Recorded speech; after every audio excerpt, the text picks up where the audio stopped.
Opo, attorney, itong pag-uusapan natin patungkol nga dito sa naging desisyon ng Supreme Court kaugnay po doon sa impeachment complaint laban kay Vice President Sara Duterte. Ngayong pinagtibay na nga ng Supreme Court at may mga nilabas na desisyon.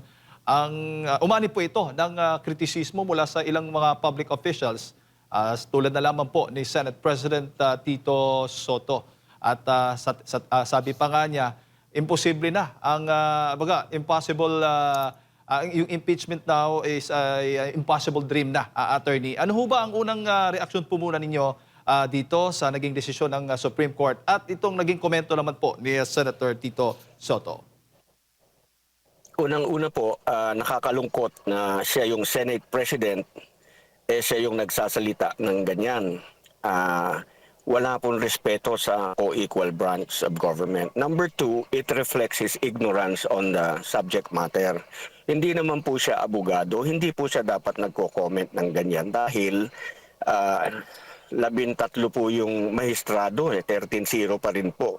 Wala namang nagbago. At ang sumulat ng desisyon, appointee ni Presidente Pinoy, si Justice Marvic Leonen.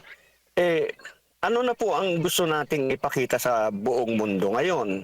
Mga korap yung ating executive pagkatapos mga pulpul yung ating mga mahistrado. Ano na pong klaseng bansa meron tayo pagka ganyan? Kasi napakahilig po kasi nating magboto nung tong mga wala namang kinalaman do sa trabaho basta anyway, that's another matter. Yung ating right of suffrage. Ako po, ang masasabi ko tungkol dun sa desisyon ng Korte Suprema sa impeachment, napakaganda po. Dahil inayos ng ating Korte Suprema yung impeachment.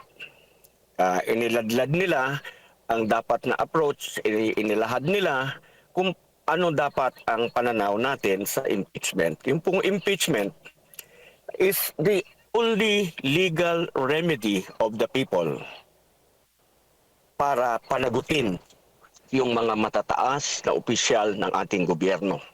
Matataas kasi presidente, kasi vice-presidente, mga miyembro ng Korte Suprema, mga miyembro ng Constitution Commission like COMELEC, ng Ombudsman, yan po 5 matataas na opisyal na yan, removable by impeachment. Para po sila panagutin kung sila ay nagkaroon ng pagmamalbis sa panahon ng kanilang panunungkulan. Yan. That is the only remedy. Ngayon, ang gusto po kasing mangyari ni Tito Soto at ng kanyang mga kaalyado manatili doon sa dating patakaran na magulo, na hindi tama ang approach doon sa impeachment. Ano po? Yung impeachment po kasi nung araw, nakahugalian natin, tinitignan natin yung 1-year bar rule. Kailangan mapatik effect natin ito para ma-defeat yung remedy, para ma-defeat yung purpose.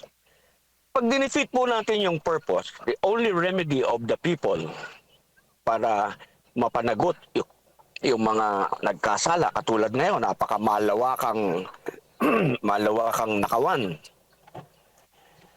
Hindi po maaaring walang managot dito na mataas na opisyal dahil hindi po mangyayari yung mga nangyari, lalong-lalo na yung ating Pangulo na pinakapuno ng ating ehekutibo, hindi magpapaliwanag paano nakalusot kayo yan.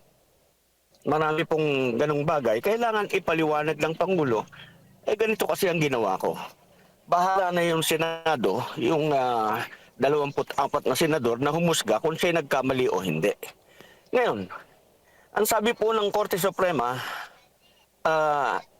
itong impeachment is an effective constitutional tool for accountability.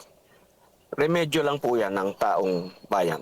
Dapat po yan, ang ending yan, guilty or not guilty. Hindi yung nakafocus tayo paano natin i-defeat, nandun tayo sa 1-year bar rule.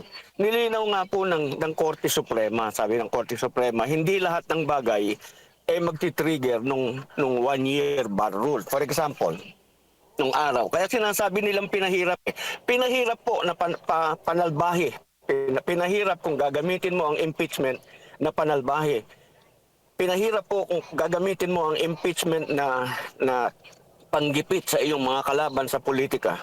Yung pong impeachment is a political process pero hindi po dapat politikahin ng mga politiko. Sui generis po. Ah, yung nung araw, yung yung final, example lang po, with all due respect kay Attorney De Los Reyes. Nung araw, yung final ni Attorney De Los Reyes, that is enough to prevent yung ombudsman, yung impeachment. Dahil that is going to trigger the application of the one-year bar rule already. Kasi na-file niya, basta nakapag-file at na-initiate, it will trigger the one-year bar rule. Kasi nung araw po, initiation, basta na-initiate. Ang initiation po is the act of filing and the referral to the Committee on Justice. That is what they did right away. Nagmamadali nga po sila. Nakalimutan nila, wala pala silang house rules. This is another matter we will talk about this later. Opo, kasi Nakalimutan nilang wala. opo, attorney. Malinaw po 'yun. So para lang din masundan ng ating mga kababayan, attorney, alin ho ba ang mga nakikita ninyong mali na ginawa po ng Kamara na kaugnay nga po dito sa naging desisyon o dinesisyonan po ng Supreme Court, binigyang linaw po ng Supreme Court? Okay. Doon po sa kaso ni Vice President Sara, meron pong tatlong impeachment complaint. Yung tatlong impeachment complaint po na yun na i-refer sa House Justice Committee. Ano po?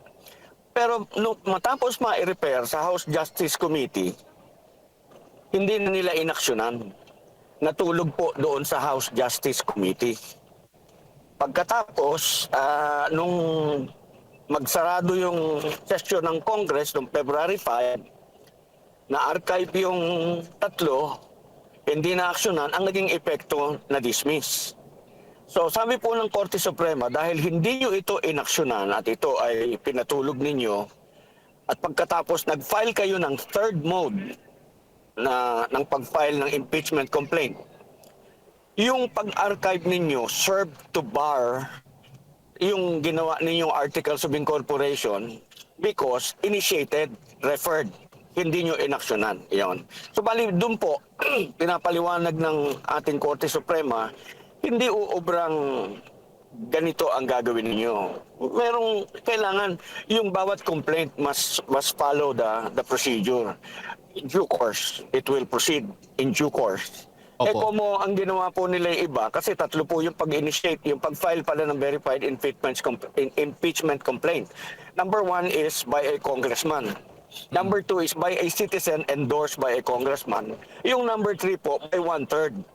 Yung ginawa nila, by 1/3 immediately. Pagkatapos, nung ginawa na po nila yon, nag-file sila ng articles of incorporation.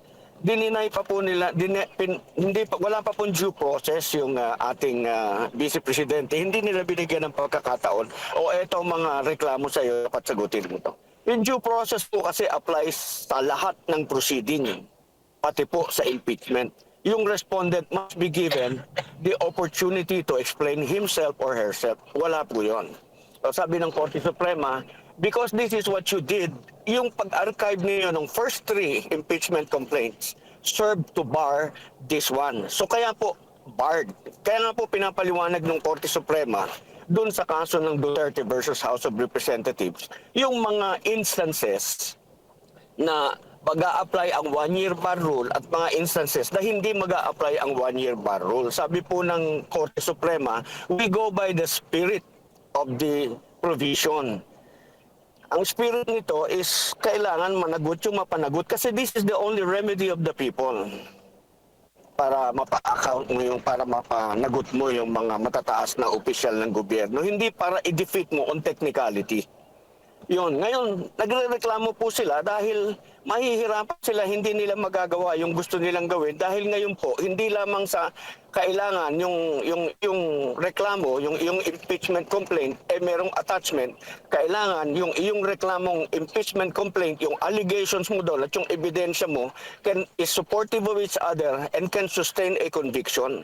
Hindi po yung moro-moro na papailan mo lamang, comply ka lang sa letter of the law and then you will defeat the remedy. Hindi po ganon, hindi ganon. Kaya yung mga nagsasabing hindi po tama yung sinasabi nila at sana po tigilan na nila yung panlilin lang sa taong bayan dahil hindi po kami papayag na sayang po yung kami sa United People's Initiative, ang amin pong pinaninindigan dito is respect, obey, and protect the Constitution, which is why we are very vocal. Pagka Constitution ng pag-uusapan, talaga pong paninindigan namin yan.